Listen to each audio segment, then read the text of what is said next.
नमस्ते, अभिवादन आपका इनोसेंट इन्वेस्टर के इस नए वीडियो में। आपके लिए डिस्क्लेमर, उसके बाद आरबीआई ने जो डिले कर दिया है लक्ष्मी विलास बैंक के मर्जर को लेकर डीबीएस बैंक के साथ, क्या इसमें कुछ होप हमको दिख रही है या नहीं। और जो लक्ष्मी विलास बैंक में पिछले 3 सेशन में 50% की भयंकर गिरावट आई है, ये रुकेगी, सब कुछ एक्सप्लेन करेंगे। सबसे पहले आरबीआई का ही डेटा आपके सामने रख देते हैं। देखिए, आर्टिकल में जो बातें लिखी हुई हैं कि शुक्रवार तक आरबीआई ने कोई रिस्पॉन्स नहीं दिया, बिल्कुल सही बात है। अब आरबीआई भी एक गवर्नमेंट संस्थान है, तो सरकारी संस्थानों में तो उस समय की कोई पाबंदी होती नहीं है, कुछ भी करते हैं, मज़े लेते हैं, मज़े लेने दीजिए। इसीलिए तो पूरी दुनिया नौकरी के पीछे भागती है, तो केवल सरकारी, और किसी की कोई इज्जत नहीं होती। इसीलिए तो, क्योंकि कोई वैल्यू नहीं है समय की, समय के पार जा चुके हैं ये सब। खैर, आगे बढ़ते हैं। अगर कोई सरकारी कर्मचारी मेरी वीडियो देख रहा है तो तहे दिल से माफ़ी मांगता हूँ। अगर आप ऐसे नहीं हैं तो बिल्कुल आपको बुरा मानने की ज़रूरत नहीं है, लेकिन सच्चाई यही है यार, आप हर जगह देख लीजिए। आगे बढ़ते हैं।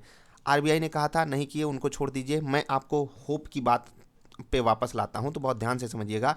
होप जीरो समझिए आप, होप कुछ नहीं।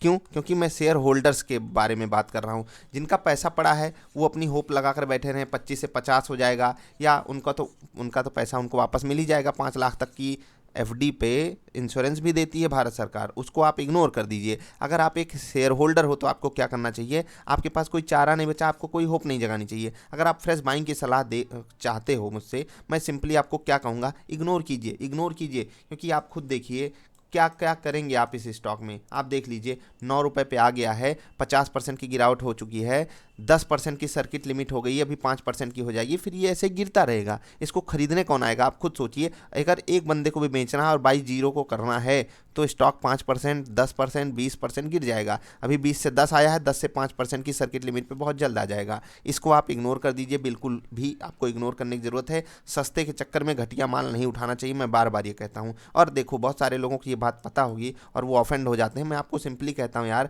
कि जब आप नए नए आते हो बाजार में तो आपको बहुत ऐसी सारी चीज़ें नहीं पता होती हैं। इसीलिए मैं आपसे कहता हूँ, आप सवाल पूछा कीजिए, चाहे niftyindia.in विजिट करके पूछिए। कमेंट सेक्शन में भी बहुत सारे लोग आपको जवाब देते हैं। लेकिन अगर आपको कोई ज़रा भी संकोच है तो niftyindia.in विजिट किया कीजिए। कितना भी सिंपल सवाल होगा, कितना आपको लगेगा कि ये सवाल पूछना भी चाहिए या नहीं, आपको ज़रूर पूछना चाहिए। आपको मैं एक बात बताता हूँ, एक बार पेपर में हेडलाइन आई थी, मैं एकदम बिल्कुल इनिशियल डेज की बात कर रहा हूँ मैं अपनी, वहाँ पर लिखा हुआ था पेपर की हेडलाइन में, बियर्स डिस्ट्रॉयड द गेम।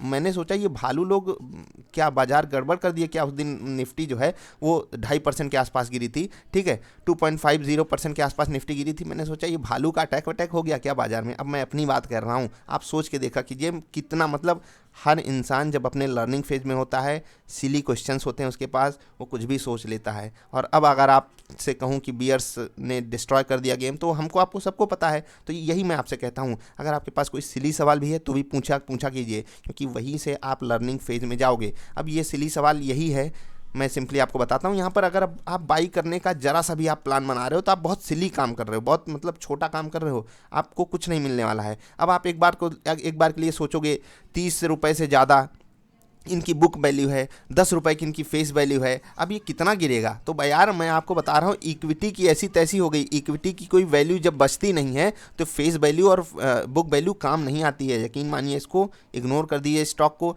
मैं ये नहीं कह रहा हूँ कि ये अब ऊपर नहीं जाएगा, कहीं से भी रिवर्स कर जाए, मुझे कोई फ़र्क नहीं पड़ता है। लेकिन आप एक बार सोचा कीजिए, मैंने आपको 1 रुपये पे भी ये स्टॉक लेने के लिए मना किया है, कुछ कारण सोचकर, तो इग्नोर कीजिएगा। आप थोड़ा सा डेटा समझने की कोशिश किया कीजिए, मैं क्या समझाता हूँ, और थोड़ा जो मेरी भावनाएं हैं उसकी, मतलब उसको समझने की कोशिश किया कीजिए। मैं आपसे कहना क्या चाहता हूँ, मैं आपसे कहता हूँ, अच्छी चीज़ खरीदिए। अच्छी चीज़ भी सस्ती मिलती है, लेकिन कभी कभी मिलती है, क्योंकि सबको पता है वो अच्छी है। जैसे ही सस्ती होगी सब टूट पड़ते हैं और फिर वो महंगी हो जाती है। तो आपको मौका ढूंढना ये है कि जब भी कोई अच्छी चीज़ सस्ती हो तो आप पीछे ना आओ किसी के, आप सबसे आगे खड़े रहो। उसी के लिए लर्निंग है, मैं वही चीज़ें आपको सिखाता रहता हूँ। आप जाकर ढूंढिए। पहले तो अच्छी कंपनियाँ कैसे ढूंढते हैं, आई बटन पे मिलेगी वीडियो, या फिर सर्च कर लीजिए हमारे नाम से, आपको मिल जाएगी वीडियो। अगर आपने वो वीडियो देख ली तो यकीनन आप एक अच्छी कंपनी बिना किसी मदद के, और 5वीं क्लास का बच्चा भी उसको कर सकता है, ठीक, आराम से आप अच्छी कंपनी ढूंढ लेंगे। सस्ती कब होती है वो भी मैंने आपको बताया है। सस्ती होने के बाद लेना कब है? ऐसा तो है नहीं 100 रुपये की चीज़ 90 हो गई आप खरीद लोगे, नहीं, कब लेना है वो भी मैंने आपको समझाया हुआ है। ये सारी चीज़ें देखकर आप एक अच्छे ट्रेडर बन सकते हो। अगर मेरी बात शुरू वाली किसी को बुरी लगी तो माफ़ कर देना भाई।